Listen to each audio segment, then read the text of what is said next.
My name is Pat. 924 Oceanside, Long Island, New York. I had 2 brothers and a sister. My sister's name is Joan. I had a brother George and a brother Norman, and me. I was the baby. Well, actually, I had quite a different lifestyle. I didn't know I was a baby of the family. I was in a foster home, and I went from birth, and I was there until about the 4th grade. I think I went back home at school. Then we lived in Belmore, Long Island for a while, and then to Maine. We went to Maine when I was in 3rd grade, lived there till I was in 8th grade, and went back to Long Island for high school, and then back to Maine. I've moved a lot. Back to Maine, where I lived after I was married. We were very, very young. My husband was in college. He had been in the service. In fact, he was in the service and they sent him to Japan 4 weeks before our oldest son was born, so he didn't get to see him till he was 15 months old. Typical of that time. I've got 3 of my grandkids. I tell them I talked them into it. I've had some interesting times because having to have most of the time my children were growing up, they saw their dad and everything was fine, but it was a broken relationship, and there was a divorce. I worked in nursing. I was going to be a nurse and couldn't stand the hard parts. I couldn't take death well. In fact, I quit in the middle of the night one night. I said, I'm not coming back. That was hard on me. But then I went on and I did a lot of other things. I worked for 21 years in an investment company where we had 5 corporations, a lot dealing with real estate, owned apartments, rented, leased, did loans. A real interesting, hard-working job. But I'm so grateful that I got it and had it, because as hard as it was, that's the one thing I can say that, oh boy, I did that and we did good. His name was Francis. Yeah, he was a very nice-looking man. That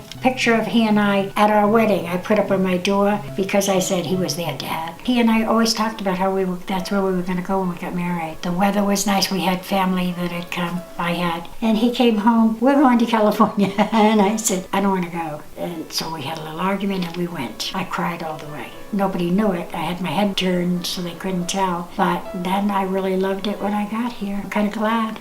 I liked it for me. The first time he came home and he said, we're going to be moving Friday. I said, oh, why? Did you get a job? You going to travel? He says, no, we're going back to Glen Cove. I said, why? He said, it was a mistake moving here. You were right. I was wrong. So I loved California. I raised my children here. I have 4. I have 3 boys and 1 girl. My kids all worked for Jack in the Box when they were teenagers. It was a good place to go. They could have their job. They had to work because I was doing what I could. I'm not saying we didn't have an interesting life. We did. We had fun summers going to the Lake Mojave in Nevada, and even though we all worked hard, every one of us, I always tell the kids we raised each other. I was a little bit tougher, I think, than most mothers, although I told my son I am a little liberal. He says, no, you're quite a bit liberal, Mom. But if they came and asked me something, I'd try to tell them, I could do it this way, somebody could do it this way. There's 3 ways, but you got to think it out for yourself. Oh, yes.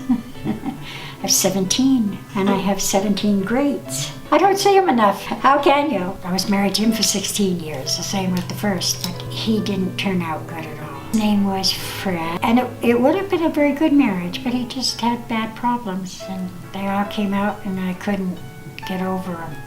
Well, I had friends. Our friends were quite a bit older than us because my husband was from the South and he liked fishing and all that stuff. So whenever he wanted to do something, I'd do whatever he wanted to do. Both of them. Okay. The first husband, I was divorced from him that time for 7 years. The second husband, I was in the process of telling him to leave. And he wasn't feeling good. And we were watching TV and he came in and he was moaning. And I said, are you sick? That wasn't nice. I didn't want him there at that point. But anyway, so he came in and I said, Fred, do you want to go to the hospital tonight or in the morning? And he said, maybe. And that's the last thing he ever said. He fell over, he was gone. I think that we all have a comradeship of a kind, you know. We watch out for one another. Anybody who comes through here, I tell them exactly what I think. It's the best for the age group we're in even.